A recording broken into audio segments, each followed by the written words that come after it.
Visto este grado de violencia, creo que nunca, ¿no es cierto?, que una horda de vándalos ataque a una autoridad de esta manera y la autoridad tenga que repeler este ataque, como vemos en estas imágenes, a disparo. Parece que Puerto Maldonado se ha convertido en tierra de nadie. Nos encontramos precisamente esa noche con el gobernador regional Luis Otsuka para conversar exactamente de lo que ha ocurrido el día de hoy. Gobernador, gracias por atender esta llamada de 24 horas. ¿Cómo empezó todo eso? Porque realmente cuando vimos estas imágenes no lo podíamos creer, ¿no es cierto? Parecen unas imágenes sacadas de una película. Vamos a ver, antes de conversar, gobernador, me piden desde Switcher las imágenes de cómo quedó su vivienda. Si la podemos ver a toda pantalla, ahí está precisamente cómo quedó todo el destrozo de la vivienda, todos los vidrios en el piso, fueron con palos, con piedras. Porque justo lo iba así, ¿no?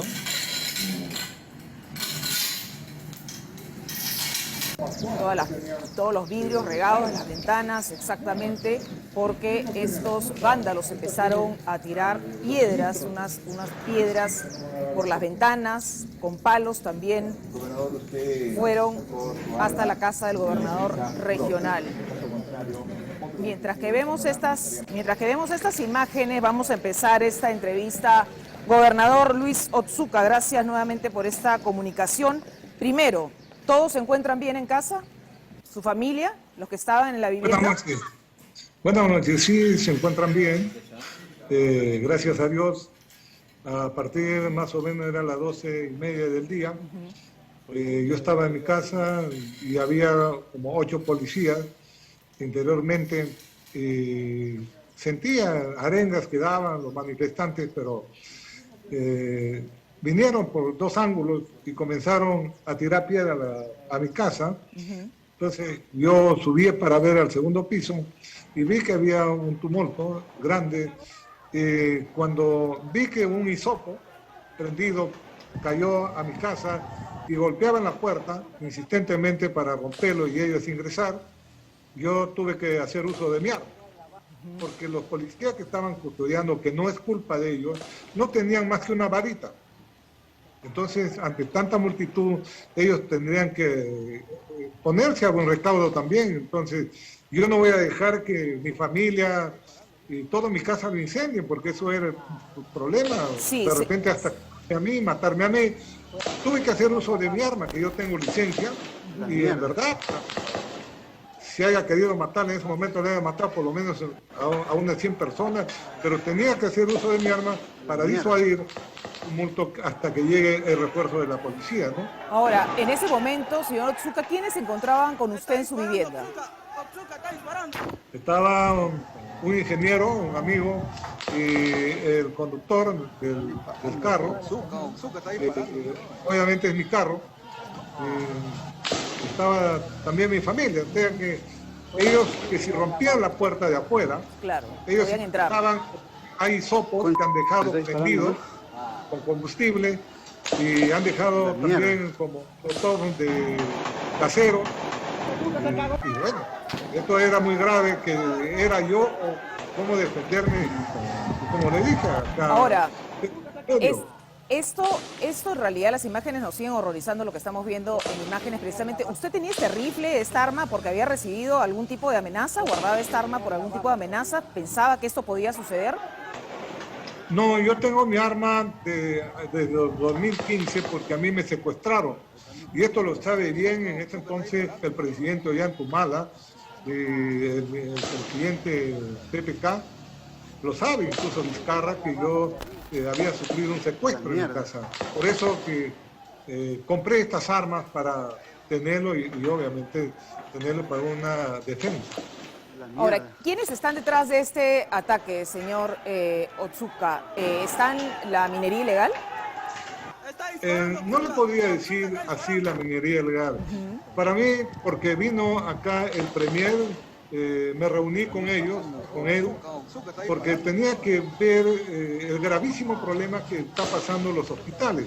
Yo le dije, esto es de prioridad porque no tienen gas para cocinar, los hospitales, los albergues, los ancianos, y tampoco tienen por ejemplo, para darles de comer a los superados, que son alimentos, dietas blandas, y esto no escasea. Entonces le dije que para hacer un puente aéreo, para traer esos insumos, para asistir a esta gente que se va a morir de hambre en los hospitales.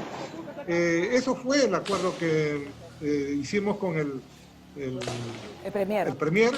También hablamos de los hospitales para construir, porque hace muchos años estos hospitales, incluso traer ambulancias, porque no tiene ambulancia, solamente en el hospital hay una ambulancia que hoy día, ayer recién lo han entregado, una ambulancia, imagínense.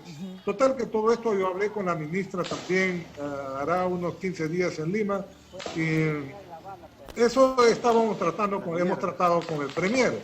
A raíz de eso, los manifestantes, muchos de ellos, que para mí son delincuentes, se pusieron, dice, ¿por qué yo me he reunido con él, que estoy traicionando? Algo por ahí, ¿sí? Me enteré. Pero ahora, de ninguna manera soy pelón. Pero eso a ellos no les faculta venir a hacer lo que han hecho en mi casa. Ahora, la situación en Puerto Maldonado es crítica, gobernador. ¿Usted ha podido dialogar de alguna manera? Porque aquí lo que falta en esta crisis, no es cierto, es diálogo. Y hay partes que no quieren dialogar con las autoridades. ¿Usted ha podido dialogar con los líderes, con las personas que están tras estos bloqueos, por ejemplo, de las vías? Como Coricep fuimos nosotros a hablar ahí los manifestantes del ingreso del laberinto y no quisieron, no pusieron que más bien van a radicalizar la huelga. Bueno, eso... ¿Y usted como autoridad qué podría hacer? Porque Puerto Maldonado, la situación de Puerto Maldonado es crítica. Intentamos hablar, incluso vino el premier justamente para ver si podemos nosotros traer combustible, víveres de Brasil y Bolivia, gas, y encontramos que existen leyes en las cuales no podemos solucionar acá, sino directamente el gobierno central tiene que sacar esas normas para poder importar, porque si no esto se convierte en delito. Todo eso hemos hablado con el ministro, en la cual ellos van a hacer viable este ingreso para que no se quede sin alimentos Puerto Maldonado. Bien. Gracias, señor Luis Otsuka, por conversar con nosotros en 24 horas, muy preocupados desde aquí con la situación de Puerto Maldonado y ojalá que se pueda resolver este tema, que se puedan desbloquear esas vías de manera pacífica, que no hayan más muertos, pero la situación en Puerto Maldonado sabemos que es crítica. Gracias, buenas noches.